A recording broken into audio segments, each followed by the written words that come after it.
Y en esta mañana vamos a estar considerando Colosenses 3 del versículo 18 al versículo 21. Esa es la porción de las escrituras que vamos a estar leyendo, pero este mensaje en particular tiene algunas cosas o algunos elementos especiales.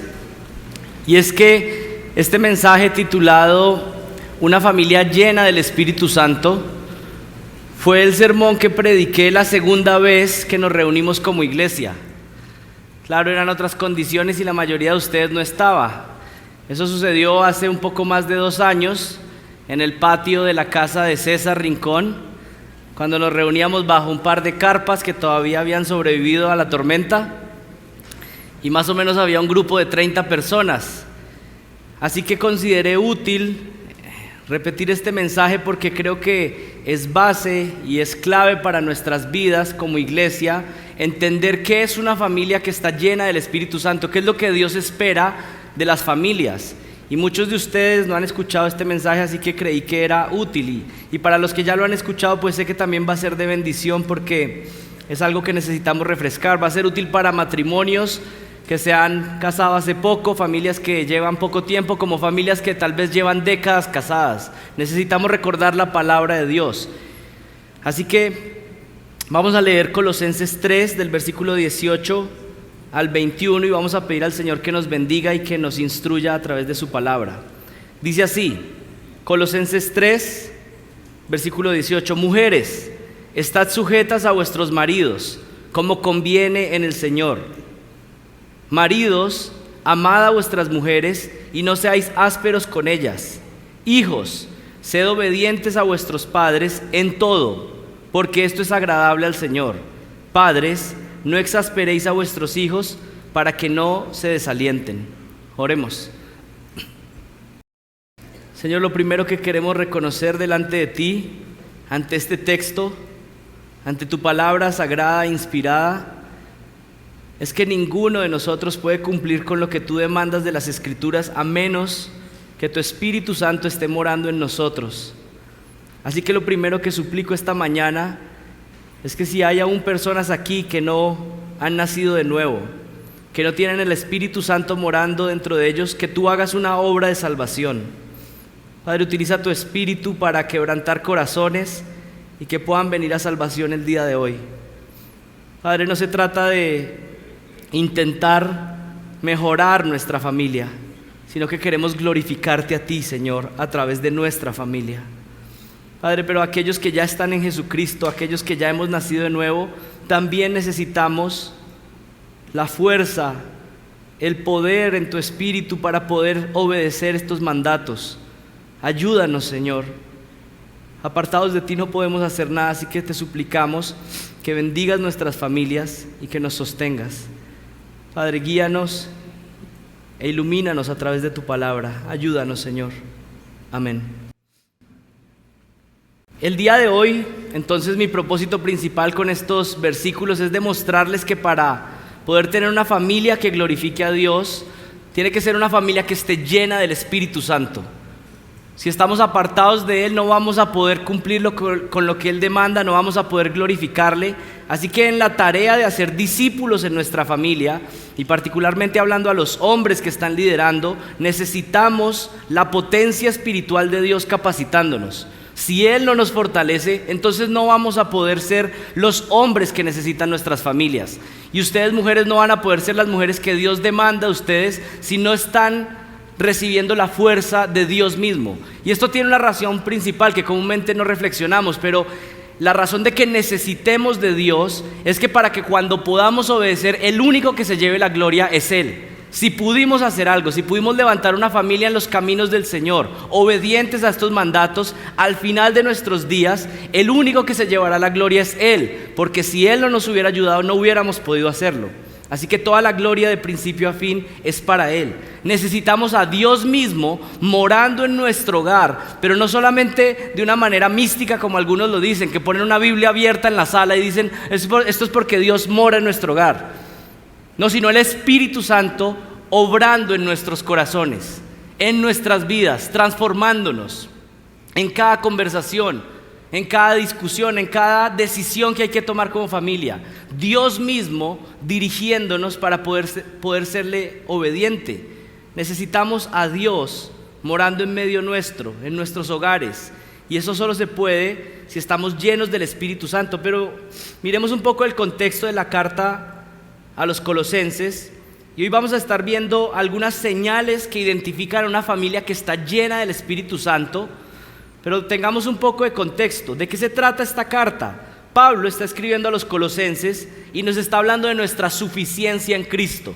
Es decir, que estamos completos en Él. Si lo tenemos a Él, si tenemos a Jesucristo, lo tenemos todo lo que necesitamos para esta vida. Pero si no tenemos a Cristo, no tenemos nada realmente. Y aquí lo que está dando Pablo en Colosenses es las características de uno que está completo en Cristo, de uno que ha nacido de nuevo, de uno que es un verdadero creyente. Y vayan con sus Biblias a Colosenses 1:10. Ahí empieza a narrar en Colosenses capítulo 1, versículo 10, que aquellos que han nacido de nuevo, que aquellos que han sido unidos a Jesucristo, que aquellos que están completos en Cristo, entonces andan agradándole en todo al Señor y dando mucho fruto. Esa es la exhortación. Está diciendo, si usted está en Cristo, entonces lo normal es que su caminar va a ser que usted va a querer agradar a Dios. Si usted dice que usted está en Cristo, pero no está buscando agradarle, pues hay una contradicción. Pero bajen su mirada al versículo 13. ¿Qué dice el versículo 13? Dice que hemos sido traspasados del reino de las tinieblas al reino de Jesús. Aquel que dice que está en Cristo, que está completo en Cristo, es uno que fue apartado del reino de las tinieblas, del pecado, de andar en la maldad, y ahora ha sido traspasado al reino de Jesucristo, que es el reino de la luz, que es una metáfora para decir que anda ahora en santidad, en pureza. Pero miren lo que dice Colosenses, el capítulo 1, pero el versículo 21 y 22. Dice que ya no somos enemigos, sino que ahora somos ¿qué? Amigos de Dios. Antes éramos enemigos de Él por la manera en que vivíamos, porque estábamos fuera de sus planes, pero ahora somos amigos en Él. Colosenses 2:13 enfatiza que estábamos muertos en delitos y pecados, muertos espirituales sin la capacidad de poder obedecerle, pero ahora estamos vivos. Y luego vamos llegando más cerca al contexto de nuestro versículo y miren lo que dice el capítulo 3, el versículo 1 y 2. Si habéis pues resucitado con Cristo, buscad las cosas de arriba, donde está Cristo sentado a la diestra de Dios, poned la mira en las cosas de arriba y no en las de la tierra. ¿Cuál es otra característica de aquellos que están completos en Cristo? Que están poniendo cada día más su mirada en lo celestial, en lo que viene, en el reino de Dios y no tanto en esta tierra. Y saben que lo hemos repetido múltiples veces acá. Esta no es una perspectiva mística donde la persona está ahí como tratando de pensar en las nubes y como que no es útil para esta sociedad. No, todo lo contrario. Es una persona que trabaja intensamente aquí en la tierra porque trabaja para la gloria de Dios, para lo que viene en lo eterno. No es una persona que se aísla de la realidad, sino que vive esta experiencia de peregrinaje de una manera para la gloria de Dios. Antes miraba las cosas de esta tierra, pero ahora pone su mirada en las cosas del cielo y vive de una manera que le dé gloria en esta tierra. Y miren lo que dice Colosenses 3 del 9 al 10. No mintáis los unos a los otros, puesto que habéis desechado al viejo hombre con sus malos hábitos y os habéis vestido del nuevo hombre, el cual se va renovando hacia un verdadero conocimiento conforme a la imagen de aquel que lo creó. ¿Qué está diciendo? Aquel que ha nacido de nuevo, aquel que ahora está en Cristo, se ha despojado del viejo hombre. Hay ciertas prácticas que ya no son compatibles con nuestra nueva vida en Cristo. Y cuando viene la tentación, el cristiano tiene que recordar, eso ya no hace parte de mi vida. Eso hace parte de mi antigua vida, antes de que naciera. Cuando hay personas que se acercan y dicen, es que yo soy así. Pues miren, esa es una frase antibíblica, anticristiana. Cuando alguien dice, no, es que yo siempre contesto así, yo contesto grosero, es que yo soy así. Bueno, justamente ese es el punto.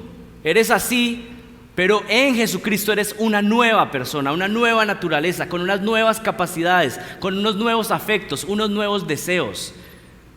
Y si tú dices que eres así, que no puedes hacer nada más, pues justamente lo que necesitas entonces es ¿qué? Nacer de nuevo, ser una nueva persona. Aquí está dándonos desde diferentes ángulos, con diferentes metáforas, lo que significa estar en Jesucristo. Y es que somos nuevos hombres, nuevas mujeres, por la regeneración que Él ha hecho en nosotros. Pero hay otra realidad de aquellos que son verdaderos cristianos, y es que todos los que están en Jesucristo, todos los que han nacido de nuevo, tienen una característica que los identifica, y es que han sido bautizados en el Espíritu Santo. Y lo repito, todo aquel que ha nacido de nuevo, toda persona que es un verdadero creyente, ha sido bautizado en el Espíritu Santo. Es imposible la idea que algunos tienen en muchas iglesias que se hacen llamar evangélicas o cristianas, donde se le dice a la gente, bueno, tal vez usted puede ser cristiano, pero usted necesita, por un acto especial de que tal vez alguien le imponga las manos o que alguien haga algo particular con usted, alguien más ungido, más espiritual, para que usted sea bautizado en el Espíritu. Eso es falso. Si una persona no tiene al Espíritu dentro de sí, entonces no es cristiano en lo absoluto. Es uno de los regalos que Dios da al pueblo de Dios, que pone su Espíritu a morar en medio nuestro, en nosotros. La Biblia es muy clara diciendo que los que no tienen al Espíritu de Dios, entonces no son de Dios. Y es un engaño, es una falsedad, y realmente frustra a muchas personas, porque están ahí esperando tener una experiencia mística y pensar que eso es estar bautizado por el Espíritu, pero eso no es. Miren lo que dice 1 Corintios 3:16. ¿No sabéis que sois templo de Dios y que el Espíritu de Dios habita en vosotros? Si estás unido a Cristo, entonces el Espíritu de Cristo habita en ti, es lo que dice la palabra. Y en Efesios capítulo 1, del versículo 13 al 14 dice, en Él también vosotros, habiendo oído la palabra de verdad, el evangelio de vuestra salvación, habiendo creído en Él, está diciendo los requisitos de la salvación, habiendo creído en el evangelio, habiendo creído en Él, dice, fuisteis sellados con el Espíritu Santo de la promesa, que son las arras de nuestra herencia hasta la redención de la posesión adquirida para la alabanza de su gloria. En otras palabras, si tú no tienes al Espíritu Santo morando dentro de ti, entonces tú aún no eres cristiano. Porque todo el que es un cristiano verdadero entonces tiene al Espíritu Santo obrando. Y Romanos 8:9 también tiene algo que decirnos. Mas vosotros no vivís según la carne, sino según el Espíritu. Si es que el Espíritu de Dios mora en vosotros. Y si alguno no tiene el Espíritu de Cristo, ¿qué dice? Entonces no es de Él. Y esto tiene que limpiar nuestras mentes de tal vez ideas. Hay muchas personas que vienen de contextos diferentes y tienen esa idea de tal vez que van a recibir el Espíritu de una manera particular cada 8 días, o que se va llenando como si fuera una jarra que le van echando un poquito o menos. Hay personas que a veces dicen, no, tal vez no se está sintiendo el Espíritu acá. Miren, el Espíritu de Dios no se siente a través de emocionalidad. Hay muchos lugares donde la emoción está latente, pero hay poco del Espíritu Santo. Hay muchos lugares donde se dice que está el Espíritu obrando porque tal vez hay confusión, desorden, pero justamente el Espíritu Santo lo que trae es lo contrario, dominio propio. No es un lugar donde la gente está soltando la lengua y diciendo un montón de cosas, sino que es todo lo contrario. Es un lugar donde si el Espíritu está orando, entonces los que están ahí controlan su lengua. El Espíritu de Dios, el Espíritu Santo, ¿saben qué es lo principal que hace en un pueblo cuando lo toca, o en una familia o en una iglesia? Es que santifica a ese pueblo, a esa familia, a esa iglesia. ¿Usted quiere ver una familia llena del Espíritu Santo? Entonces va a haber una familia que vive en santidad. ¿Usted quiere ver una iglesia que está llena del Espíritu Santo? Entonces usted va a ver una iglesia donde está creciendo la santidad, donde se están purificando aquellos donde el Espíritu de Dios está obrando. Ese error común de algunos círculos donde se dice que se puede ser cristiano sin tener al Espíritu y se necesita que alguien más nos invista de poder, es falso. Pero un segundo error es todas estas manifestaciones extrañas. Pero entonces algunos se preguntan, bueno, entonces ¿cómo se ve? ¿Cómo se ve una iglesia llena del Espíritu o una familia llena del Espíritu? Bueno, va a ser una familia llena del fruto del Espíritu. ¿Quieres saber si eres una esposa llena del Espíritu Santo? Pues pregúntate, lo que te caracteriza es el amor, el gozo, la paz, la paciencia, la bondad, la fe, la mansedumbre, el dominio propio. Eso aplica también a los esposos, a los hijos. Miren, a veces tenemos muchas preguntas de, bueno, ¿será que estoy en Cristo? ¿Será que soy un seguidor de Cristo o no? Bueno, ¿qué dice? Por sus frutos los conoceréis. ¿Qué es lo que está brotando de nuestro corazón? ¿Qué es lo que está brotando de nuestras bocas, de nuestras actitudes? Usted puede profesar muchas cosas con su boca, pero ¿cuál es el fruto que se está viendo en su vida? Y no estoy hablando de perfección. No se está diciendo que aquel que es cristiano es porque es perfecto, pero sí es una cuestión de dirección. Es decir, hacia dónde se está dirigiendo tu vida. ¿Es una dirección hacia Jesucristo, hacia la imagen de Cristo, o es una dirección completamente contraria al testimonio de Cristo, a la imagen de Cristo? La obra principal del Espíritu Santo en una familia es santificarla, no emocionarlos. Miren, producir emociones es fácil. Se podría poner aquí a Fede con un pianito suave y unas lucecitas y poner a alguien aquí que cuente una historia que nos remueva. Tal vez algunos recuerdan esas historias que hasta brujería era, ¿sí? Tratando de hacer regresión, ¿no? Y vuelve ahí al vientre de tu madre. Y ponían a llorar a la gente. Pues poner a llorar a las personas se puede lograr, pero realmente eso simplemente son actividades artificiales que emocionan a la persona por un momento, pero que cuando salen no hay un cambio. Pero cuando el Espíritu Santo llega a la vida de una persona, lo transforma completamente. No puede seguir siendo el mismo. Así que una oración que debería estar subiendo en este momento para aquellos que no están en Cristo mientras están escuchando es: yo necesito eso, yo necesito nacer de nuevo, yo necesito que el Espíritu Santo por fin entre en mi vida y me convierta completamente. Esa sería una oración agradable que el Señor escucharía en este momento. Ahora nos preguntamos, ¿cómo alguien puede ser lleno del Espíritu Santo? Y miren ahí Colosenses 3:16. El contexto antes dice que la palabra de Cristo mora en abundancia en vosotros. Y miren, hay un pasaje que es paralelo, que está en Efesios 5. Ustedes pueden tener la Biblia abierta ahí en Colosenses 3 y en Efesios 5. Y miren que en Colosenses 3:16 dice que la palabra de Cristo mora en abundancia en vosotros, y hay unos resultados de que la palabra mora en abundancia. Dice: enseñándoos y exhortándoos unos a otros en toda sabiduría, cantando con gracia en vuestros corazones al Señor, con salmos e himnos y cánticos espirituales, y todo lo que hacéis, sea de palabra o de hecho, hacedlo todo en el nombre del Señor Jesús, dando gracias a Dios Padre por medio de Él. Y ahora miren el pasaje paralelo en Efesios 5:18. Hay una diferencia, pero los resultados son los mismos. En Colosenses 3:16 dice que la palabra more en abundancia. ¿Y qué dice en Efesios 5:18? No os embriaguéis con vino, en lo cual hay disolución, antes bien sed llenos del Espíritu Santo. Y luego ¿qué dice? Hablando entre vosotros con salmos, con himnos y cánticos espirituales, cantando y alabando al Señor en vuestros corazones, dando siempre gracias al Señor, a Dios Padre, en el nombre de nuestro Señor Jesucristo. ¿Cuál es el paralelo? En Colosenses dice que nos llenemos de la palabra. Y en Efesios, ¿qué dice? Sed llenos del Espíritu Santo. ¿Saben qué significa esto? La forma práctica en cómo podemos llenarnos del Espíritu Santo es llenarnos de la palabra que el Espíritu Santo ha revelado. Eso es lo que enseñan las Escrituras. Los resultados van a ser los mismos, nos está diciendo Efesios y Colosenses. Así que ¿cómo podemos ser llenos del Espíritu Santo? Llenándonos de la palabra que el Espíritu Santo ha inspirado, que el Espíritu Santo ha revelado. Pero miren, esto no solamente se da por memorizar la Biblia. Algunas personas pensarían, bueno, la mejor manera de llenarme del Espíritu Santo es memorizar la palabra del Espíritu Santo. Bueno, esa es un área, pero aún más importante que memorizar, que leer, es meditar en la palabra de Dios. Es en masticar esa palabra, en decir, bueno, ¿esto cómo se aplica a mi vida? ¿Esto cómo transforma mi vida?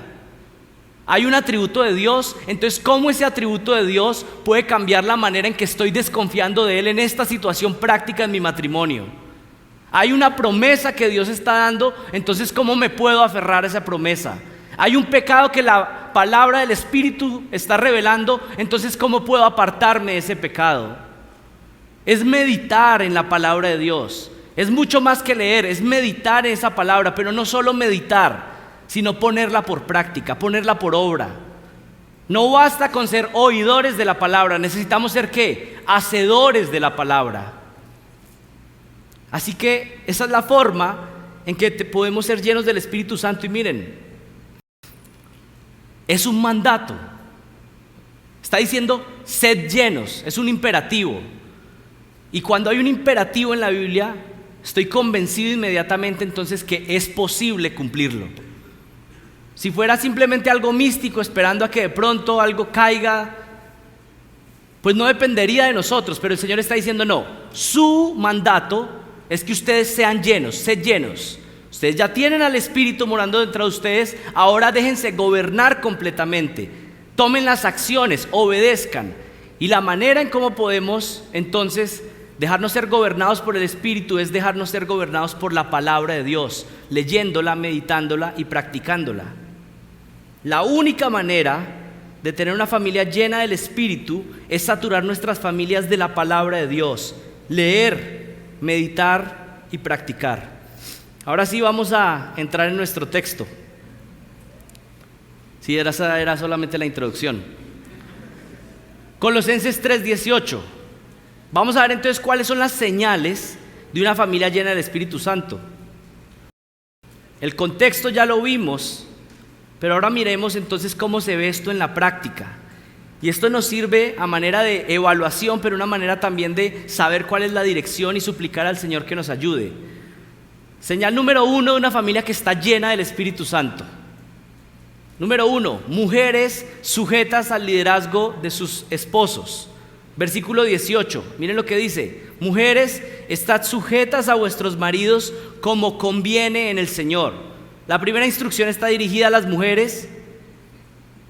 Y aquí lo que está diciendo Dios es que toda mujer que está casada debe estar sujeta a su propio esposo, a su propio marido. Estad sujetas. Y esta es una palabra que está en modo imperativo, lo que significa que esto no es un opcional. Esta no es una buena recomendación para ver si la tomamos o no. Esto es un mandato de Dios. Sujétense a sus maridos. Mujeres que estén casadas, es lo que está demandando el Señor. No es opcional, Dios lo dice y tú decides si decides obedecer o no obedecer. Pero hay algo interesante también, esta palabra no solamente nos está dando un mandato por estar imperativo, sino que está en tiempo presente. Y ustedes dirán, bueno, ¿esto se convirtió en clase de español o qué? El hecho de que esté en tiempo presente en el griego significa que tiene que ser algo que se hace recurrentemente. Es algo que se está haciendo constantemente. No solamente es un mandato de Dios, sino que es un mandato para el día a día, caminando paso tras paso. No es que tú como mujer dices, si yo un día me sujeté. Hace como 15 años yo un día seguí la instrucción. Mujeres, estén sujetas a sus maridos en todo tiempo. Podría ser una lectura. De manera práctica podríamos resumir esta instrucción como que las mujeres que están llenas del Espíritu Santo serán mujeres que se caracterizan por la sumisión y la sujeción voluntaria a sus maridos. Y miren cómo termina o cómo continúa el versículo 18. Como conviene en el Señor. ¿Qué significa esto de como conviene en el Señor? Esto significa que Dios se agrada de esta clase de actitud. Es decir, Dios es glorificado. Dios se agrada cuando hay mujeres que están siguiendo este mandato de manera correcta. Dios es exaltado cuando en una familia la mujer actúa de manera humilde, sujetándose al liderazgo de su esposo. Pero analicemos esta expresión que está ahí en el versículo 19, el versículo 18. Mujeres, estad sujetas a vuestros maridos como conviene en el Señor. ¿Qué significa esto de como conviene? Significa que esto es lo que es adecuado, esto es lo correcto, esto es como encaja perfectamente. Este es el modelo de Dios. Y luego dice en el Señor, como conviene en el Señor. Lo que está diciendo es, mujeres, actúen de esta manera como es conveniente para mujeres que dicen ser discípulas de Cristo. Yo entiendo que mujeres que no tienen a Cristo como su Señor puedan tener otra actitud, que puedan dejar que el feminismo sea lo que les gobierne y que quieran tomar el control y mostrar su rebeldía activa. Pues claro, no tienen a Cristo, no tienen al Espíritu.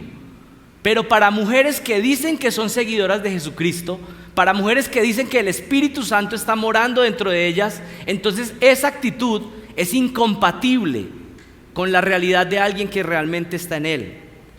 Tú dices que estás en Jesucristo, tú dices que Jesús es tu Señor y Salvador. Bueno, la manera de conducirte en Él, si dices estar en Cristo, es estando sujeta a tu esposo.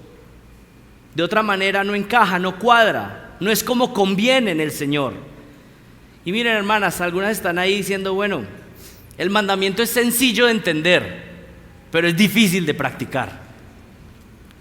Y yo sé que algunas están esperando que pase al segundo punto pronto. Y algunos hermanos están esperando que yo concluya en el primer punto. Pero no, paciencia. Hay que aclarar algunas cosas, porque si no, este mandamiento, si alguien no lo entiende correctamente, puede llegar también a errores. La sujeción bíblica no es sinónimo de esclavitud.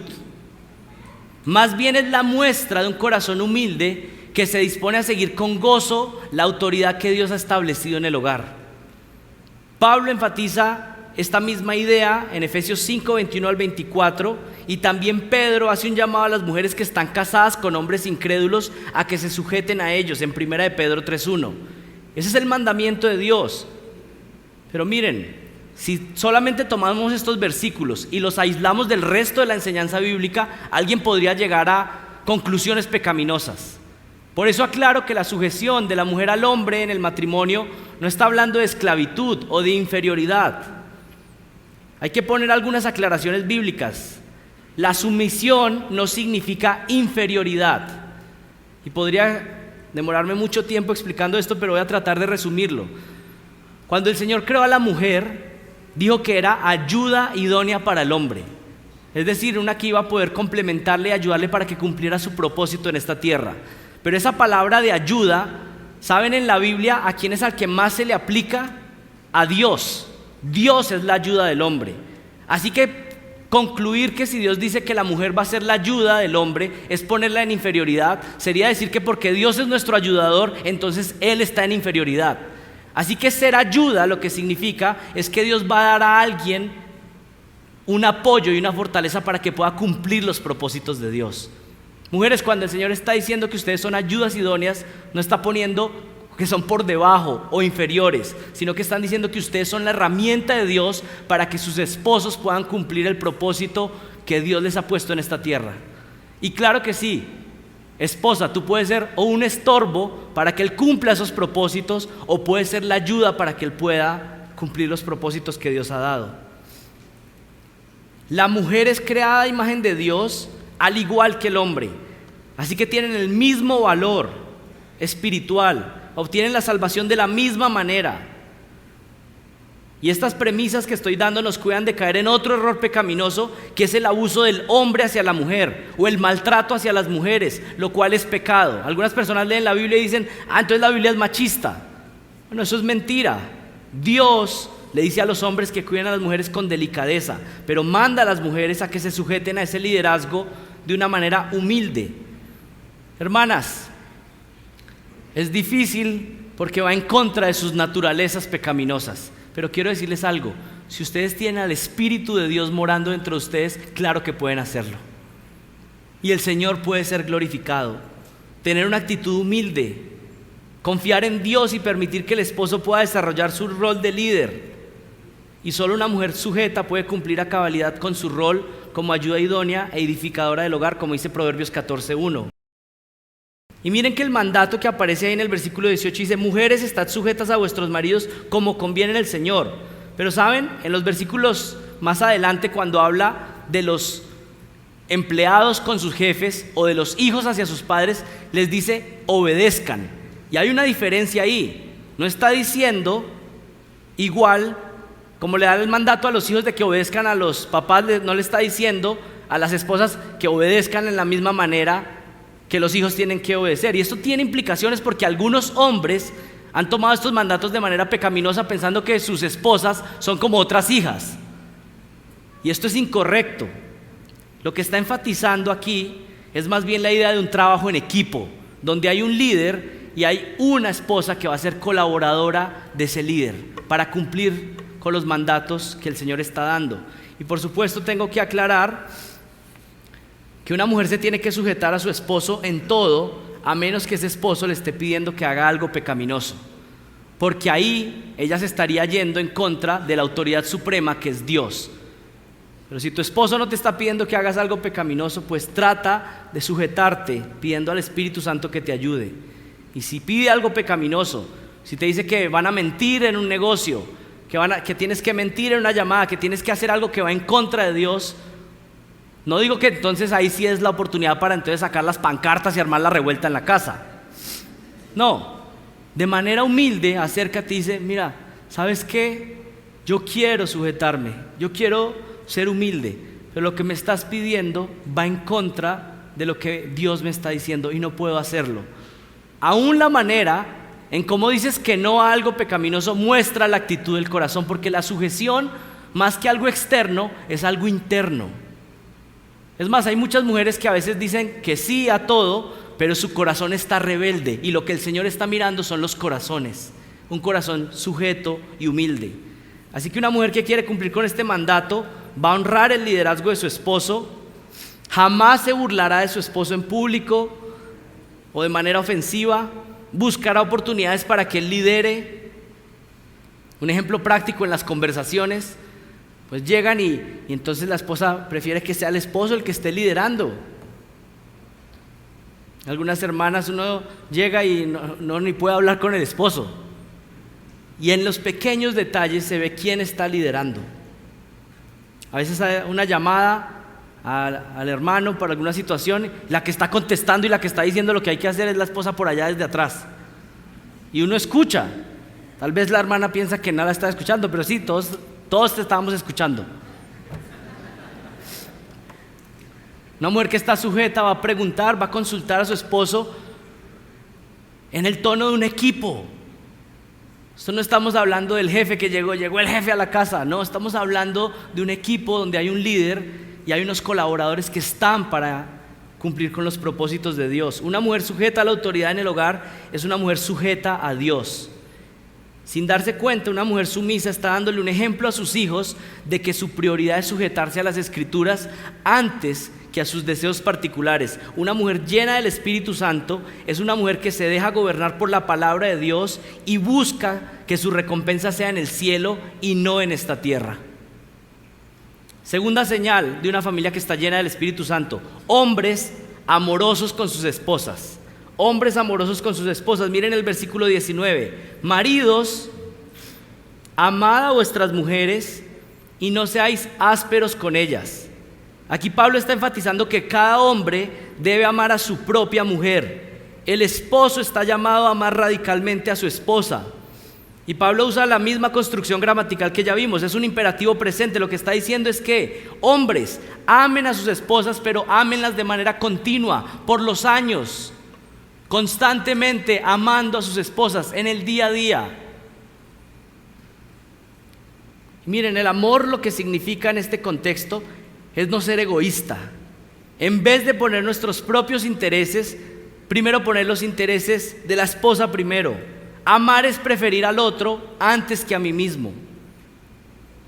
Y como hombres, creo que todos podemos reconocer que la tendencia no es a poner al otro primero, sino poner primero nuestros intereses, o que nos sirvan a nosotros en vez de nosotros servir sacrificialmente. Y lo que el Señor está diciendo es aquí: amen a sus esposas, sigan el ejemplo de Cristo. Acompáñenme a Efesios capítulo 5:28. Dice: así también deben amar los maridos a sus mujeres como a sus propios cuerpos. El que ama a su mujer, a sí mismo se ama, porque nadie aborreció jamás su propio cuerpo, sino que lo sustenta y lo cuida, así como también Cristo a la iglesia, porque somos miembros de su cuerpo. Por esto el hombre dejará a su padre y a su madre y se unirá a su mujer, y los dos serán una sola carne. Grande es este misterio, pero hablo con referencia a Cristo y la iglesia. En todo caso, cada uno de vosotros ame también a su mujer como a sí mismo, y que la mujer respete a su marido. ¿En qué sentido o de qué forma Cristo amó a la iglesia y cómo nosotros podemos imitarlo como hombres? Miren, podemos pensarlo y dividirlo en 4 formas en que Cristo amó a la iglesia y podemos tomar eso de ejemplo. Número 1, Cristo ama con un amor sacrificial. No es egoísta. Se entrega a sí mismo para amar a su esposa, la iglesia. No es un amor egoísta, sino que es un amor sacrificial. Número 2, Cristo ama con un amor exclusivo. Por supuesto que esto se podría aplicar en primer lugar al adulterio. Un esposo es fiel a su esposa, pero va más allá. Hay un amor exclusivo a su esposa. La relación es diferente a cualquier otra relación que haya en el mundo.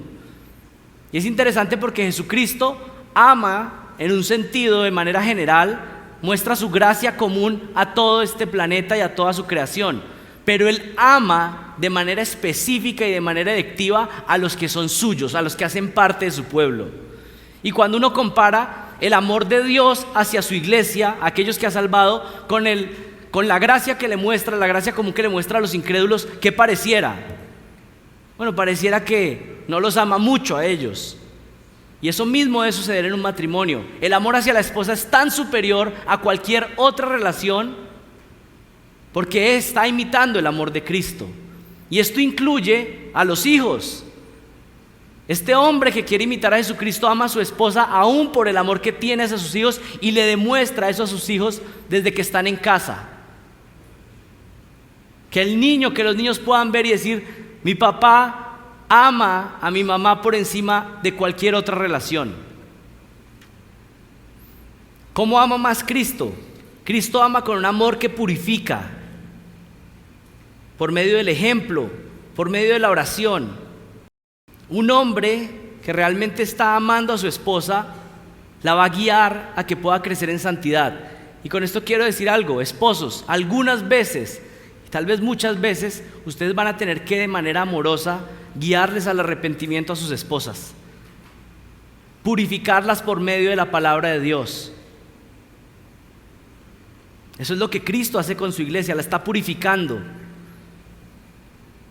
Y otra forma en que Cristo ama es que Cristo ama con un amor que provee, es generoso. Y por supuesto, un hombre que no provee para su hogar, no provee lo que se necesita, pues por supuesto no está amando de la manera que Jesucristo ama. Un hombre muestra amor a su mujer buscando su santificación, guiándola hacia la imagen de Cristo, pero también lo hace de manera generosa, supliendo lo que ella necesita. Mire, un hombre lleno del Espíritu Santo será paciente y cariñoso en el pastoreo de su mujer, pero sobre todas las cosas orará intensamente para que ella sea una mujer que crezca a la imagen de Jesús. Este es un hombre que está buscando nutrir a su familia con la palabra de Dios, pero principalmente a su esposa.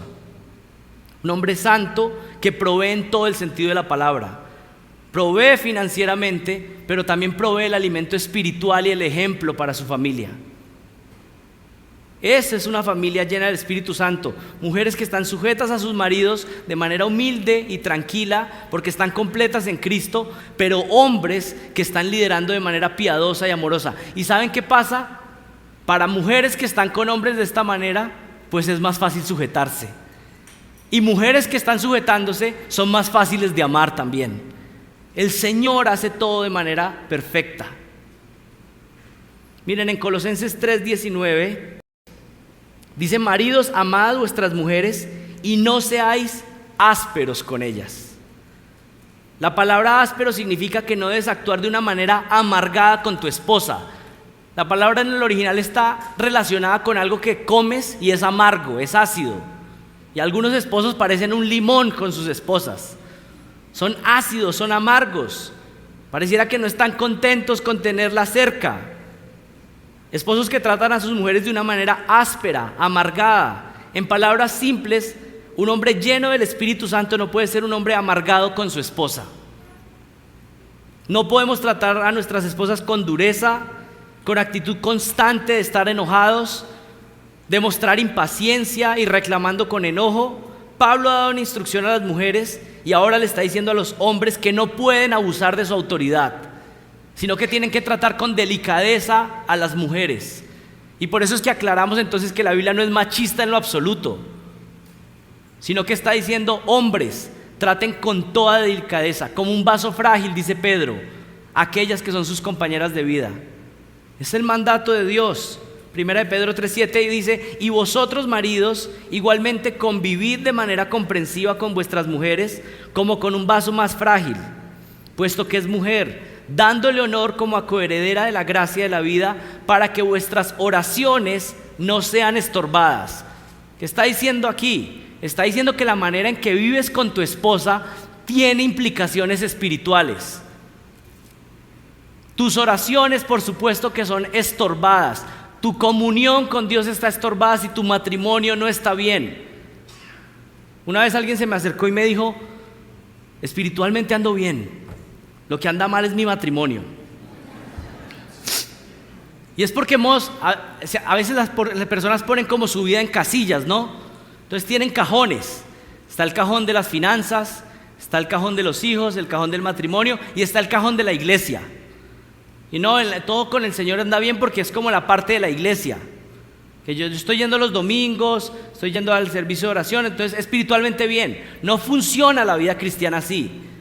Esa cajonera completa debe ser para la gloria de Dios. Tus finanzas son para la gloria de Dios. La manera como tratas a tu esposa es para la gloria de Dios. Cómo crías a tus hijos, cómo trabajas. La vida cristiana no es por compartimentos, es una vida completa entregada para la gloria de Dios. Y si hay un área que no está funcionando bien, entonces en esa tenemos que prestar atención y cambiar si queremos seguirle a Él. Tercera señal de una familia que está llena del Espíritu Santo: hijos obedientes a sus padres. Y aquí hay varios niños, porque en esta iglesia invitamos a los niños mayores de 6 años a que empiecen a asistir a los servicios. Así que, niños, este es el momento de su pedazo. Versículo 20, ¿qué dice? Hijos, sed obedientes a vuestros padres. Algunas veces dice: sed obedientes a vuestros padres en todo. Hijos, sed obedientes a vuestros padres en todo, porque esto es agradable al Señor. El versículo 20 y versículo 21 pasa de las relaciones entre el esposo y la esposa y empieza a hablar de la relación entre padres e hijos. Dios es la autoridad suprema y Él ha puesto a los padres como la autoridad en el hogar. Cuando un hijo desobedece a sus padres, en última instancia está desobedeciendo a Dios mismo. Y papás, ustedes tienen que enseñarle esto a sus hijos. Ustedes tienen que enseñarle a sus hijos desde pequeños: mira, el hecho de que tú me estés desobedeciendo en esta instrucción que te estoy dando, no solamente me estás desobedeciendo a mí, estás desobedeciendo a Dios mismo. Y ustedes tienen que hacer en la crianza de sus hijos una conexión siempre en que la obediencia está basada en la obediencia a Dios. Hijo, que tú no recojas los legos en el momento que te estoy diciendo, no es solo por mí y porque me incomoda, sino que no estás obedeciendo a Dios, porque Dios dijo: hijos, obedezcan a sus padres en todo. Esa es la instrucción. Mientras un hijo esté en casa, bajo la autoridad de sus papás, está llamado a obedecer en todo a sus papás. Y algunos están diciendo: no, tal vez no está diciendo bien. No, ¿qué dice la Biblia? Hijos, obedecer a vuestros padres en todo. Tal vez los que tienen 6, 7 años, 3 años dicen sí, esa instrucción. Pero tal vez los que empiezan a tener 13, 14, 17 años dicen: no, ahí hay un cambio. Y están buscando en el versículo: ¿dónde está mi cláusula de adolescencia? Porque es que a los 15 entra ese periodo de adolescencia donde yo puedo ser rebelde. Miren, si usted, jovencito, dice que sigue a Jesucristo, pues sepa que la principal instrucción que tiene es obedecer a vuestros padres en todo. La única cláusula de excepción sería si tu papá o tu mamá te mandan a que hagas algo en contra de la ley de Dios. Si un papá le manda a sus hijos a que desobedezcan a Dios, a que pequen, pues ese niño puede decir también humildemente diciendo: no, papá, no puedo hacer eso. Papá que le dice al hijo: mire, conteste el celular, diga que yo no estoy. El niño, de manera humilde y tranquila, puede decir: papá, no puedo mentir. No puedo mentir porque eso sería ir en contra de Dios. Así también como cuando el niño le dice: papá, no quiero las consecuencias. El papá le puede contestar: si no lo hago, yo también estaría desobedeciendo a Dios y no puedo hacerlo, hijo. Eso es una familia llena del Espíritu. Todos estamos tratando de agradarlo a Él. Sea usted chiquito, sea más grande, sea el papá, sea la mamá. Todo para la gloria de Dios. Eso es una familia llena de Dios, llena del Espíritu Santo. Mientras un hijo esté viviendo bajo el techo y autoridad de sus padres, este hijo debe obedecer a sus padres en absolutamente todo, siempre y cuando estos mandamientos no contradigan la autoridad de Dios.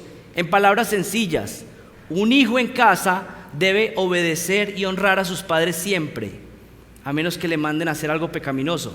¿Y por qué hago el énfasis de en casa? Pues por supuesto esto no se aplica a un hombre que ya se casó, a una mujer que ya se casó y todavía la mamá llama al niño de 47 años a decirle lo que tiene que hacer en su casa. Pues una vez que usted salió y formó un nuevo hogar, pues ahora usted va a ser un adulto que tiene que seguir honrando a sus padres, respetándoles, cuidándoles, honrándoles, pero por supuesto que hay un cambio de autoridad.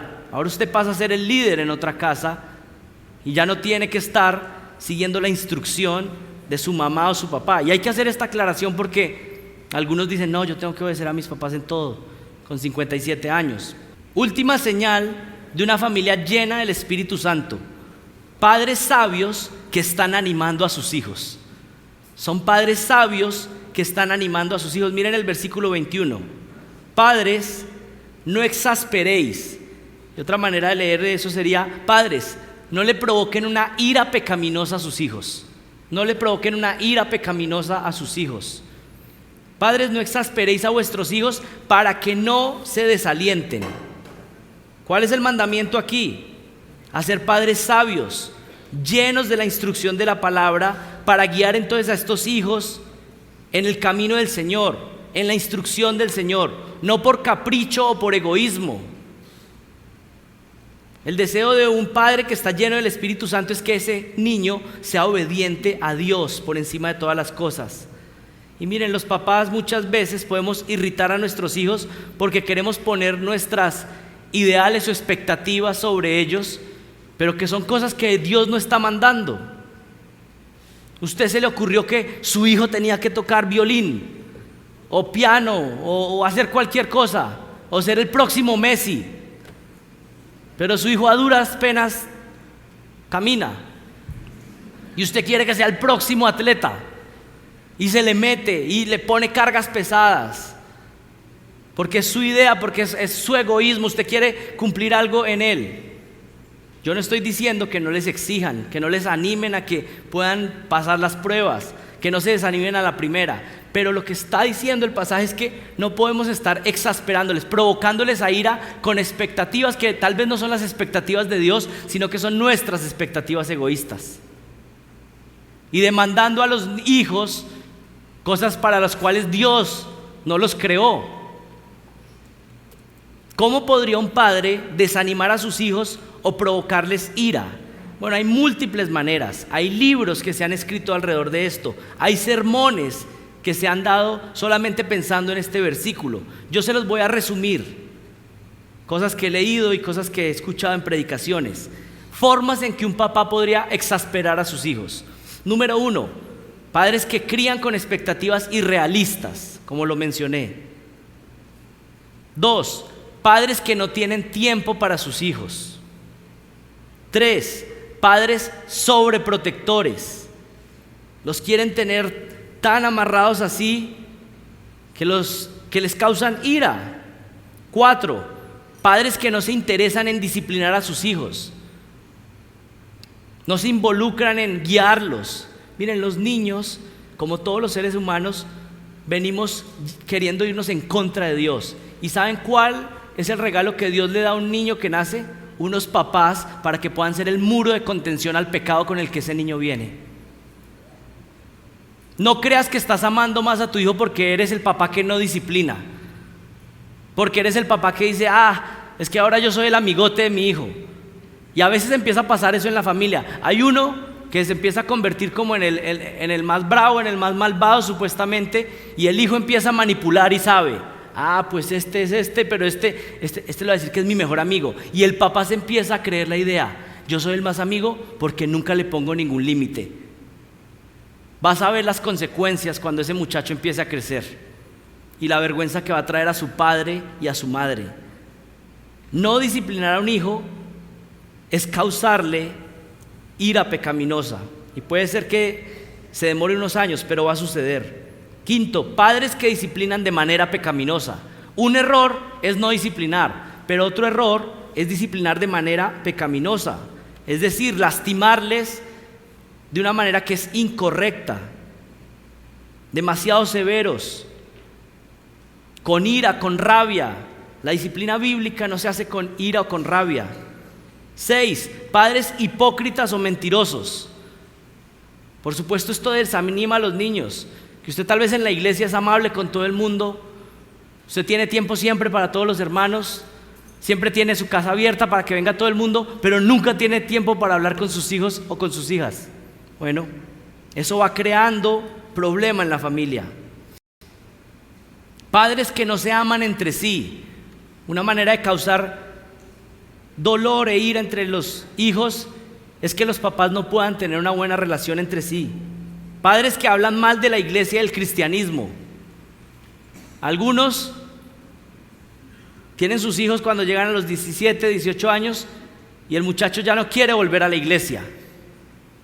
Y algunos papás se preguntan ¿por qué? Pues porque usted lleva 17, 18 años hablando de lo mala que es la iglesia, de lo malo que es el cristianismo, de lo hipócritas que son los hermanos, de lo falso que es todo el cristianismo.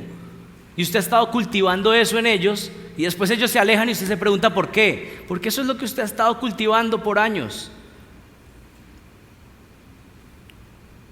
9, padres que hacen comparaciones desagradables con sus hijos. Es que si usted fuera como su primito, que mire que si es juicioso. O su hermano mayor, mire cómo se hace esto o aquello. Comparaciones desagradables con los niños. Y 10, padres que aman más las cosas de este mundo que el reino de los cielos. Por supuesto que eso va a provocar dolor en los niños y no se les está dando un patrón correcto. En un padre comprometido con la santidad, reconocerá que cada palabra que dirige a sus hijos debe ser una palabra que edifica y no que destruye, como dice Efesios 4:29. Los hijos son como flechas que van a ser lanzadas y lo que estamos haciendo en el tiempo, en la ventanita de tiempo que nos los da el Señor, es tratar de prepararlos lo mejor posible esos años que se nos concedió. ¿Para qué? Para lanzarlos para que puedan cumplir el propósito de Dios. Y esto tiene que cambiar la manera en que criamos nuestros hijos. Estamos preparando hombres y mujeres de Dios. Mi oración constante es que mi hijo ame y sirva al Señor mucho mejor de lo que nosotros lo hicimos, que lo ame más, que viva para su gloria. Eso es lo que estamos haciendo con nuestros hijos. Estamos levantando adoradores de Jesucristo para que proclamen su evangelio. Ahora yo les pregunto, ¿es tu familia una familia llena del Espíritu Santo? ¿Es tu familia una familia llena del Espíritu Santo? Concluyamos pensando en cómo se aplica esto de manera final. Miren, lo primero que podemos concluir es que ninguno ha cumplido esto de manera perfecta. Yo creo que esa es la base para comenzar. No hay ninguno que se pueda parar aquí y decir: yo he sido la esposa que me he sujetado perfectamente de corazón cada día y cada segundo en mi matrimonio. Ningún esposo puede decir que ha amado a su esposa de manera perfecta. Ningún hijo se puede levantar aquí y decir: he obedecido 100% la instrucción de mis padres mientras estuve ahí en casa. Y ningún padre puede decir que jamás le ha provocado una ira pecaminosa a sus hijos. Y por eso la conclusión tiene que ser primero el evangelio. Y aquí el punto es este: ninguno de nosotros hemos cumplido perfectamente con lo que Dios nos ha demandado. Y eso merece juicio, eso merece castigo. Pero miren, Jesucristo vino y obedeció perfectamente por nosotros. Y si nosotros nos arrepentimos de nuestras faltas, de nuestras fallas, de nuestros pecados, y confiamos en Jesucristo, entonces la obediencia perfecta, como Jesucristo, que en esa casa obedeció perfectamente como niño a María y a José, esa obediencia ahora está imputada sobre aquellos que creen. Jesucristo, que amó perfectamente a su esposa en la iglesia y se entregó sacrificialmente por ella, esa justicia ahora está aplicada para aquellos que creen en Jesucristo. Porque la salvación no es por nuestras obras. Ninguno va a ser salvo por ser la esposa perfecta, por ser el esposo perfecto, por ser el hijo o el padre perfecto. Somos todos pecadores, pero necesitamos un Salvador que haya obedecido en nuestro lugar. Y por eso es que en la salvación la cruz es fundamental, pero no es lo único. La obediencia perfecta de Cristo era necesaria. Su justicia a nuestro favor. Pero miren, Jesucristo no solo obedeció perfectamente, sino que Él murió en la cruz cuando nosotros éramos los que debíamos estar ahí, pagando por nuestro pecado. Y resucitó al tercer día, mostrando que la deuda había sido cancelada. Y quiero decirles algo: si usted se ha arrepentido de sus pecados, si usted está confesando su pecado ahí, y usted decide confiar en Jesucristo como el único medio de salvación, como la única esperanza para ser salvo, quiero decirle que pasa algo hermoso y poderoso. Y es que ahora usted está cubierto completamente de Cristo. Y cuando Dios Padre lo ve a usted, es como si estuviera viendo que usted hubiera vivido la vida perfecta de Cristo. Y cuando usted se acerca a orar, y cuando usted se presente delante de Él, no es que usted va a entrar más o menos al cielo. Algunos piensan y uno les pregunta: ¿y tú vas a entrar al cielo? Y algunos dicen: bueno, pues de pronto. Estoy como paso raspando, como decimos aquí en Colombia. Miren, nadie entra raspando al cielo. Entramos perfectamente identificados en Jesucristo, porque no es en nuestros medios, no es en nuestra perfección, es en la de Él. Es más, si tú quieres empezar a poder cumplir esto, primero necesitas entender eso. Antes de la santificación necesitas la justificación. Si estás intentando obedecer estos mandatos sin el Espíritu, sin el perdón, no vas a poder hacerlo. Primero necesitas reconocer tu maldad, reconocer el pecado y confiar en que Jesucristo es el único que ha obedecido perfectamente. Y luego, cuando eso sucede, entonces la persona nace de nuevo, el Espíritu entra en su vida y ahora puede obedecer y vivir como lo hemos relatado. No perfectamente, pero con un patrón de crecimiento. Así que la primera aplicación es: arrepintámonos delante de Dios y supliquemos que Él obre. Pero en segundo lugar, ¿cómo puedo vivir una vida de esta manera para el Señor? Bueno, ya lo dijimos. Esto demanda que la Escritura abunde en nuestra vida, que estemos saturados de la palabra, para que el Espíritu Santo esté controlando todo lo que hagamos. Necesitamos ser salvos primero, pero luego necesitamos de la palabra de Dios para que nos sature, para que Cristo sea reflejado en nosotros. Así que supliquemos al Señor para que haga una obra y que Él siga salvando familias en esta ciudad y pudiendo ser un testimonio de lo que es una familia que está llena del Espíritu de Dios. Oremos. Padre, somos insuficientes cuando leemos el estándar de la palabra,